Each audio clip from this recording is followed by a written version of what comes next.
والآن مع المفاجأة.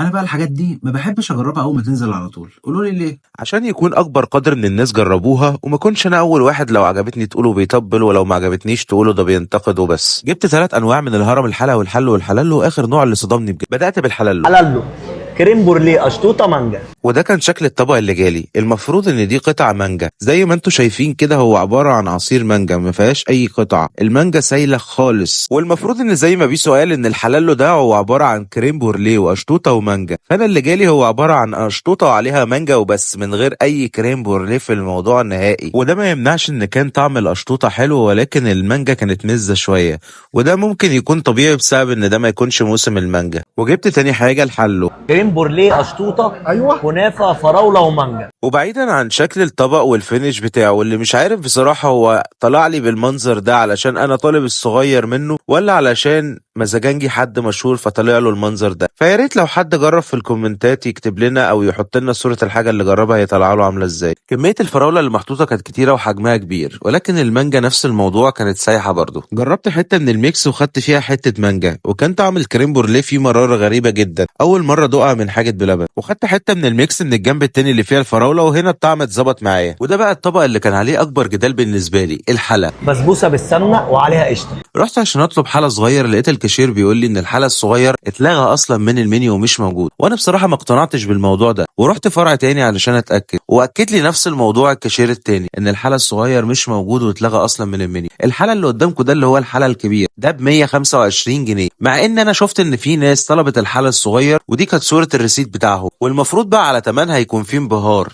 انا عايز حاجه تبهرني. واحقاقا للحق كان شكلها حلو جدا، والطبقات بتاعتها مرصوصه رصه بالمسطره، ولكن طعمها كان اقل من العادي. underrated جدا جدا. طعم البسبوسه اللي فوق واللي تحت كانت مسكره جدا، مع الكريمه كانت مخليه النفس بتجزع. والكميه دي استحاله تستاهل ال 125 جنيه، كتير جدا عليها. والموضوع ده طبعا اذواق، ممكن حاجه تكون ما عجبتنيش بس تعجبك انت، والعكس صحيح. وبالنسبه لي الموضوع ملوش اي علاقه بحلويات رمضان غير رشه الكنافه اللي كانت محطوطه في الحلو. ولو تيجي في المفيد، اكتر حاجه عجبتني الحلولو بالمانجا او بالفراوله، لانه فعلا قيمه مقابل سعر. اما الباقي فانا شايفهم غاليين على الفاضي. ما تنساش لو الفيديو عجبك لايكك الحلو، فولو تمام، بشير على قد ما تقدر.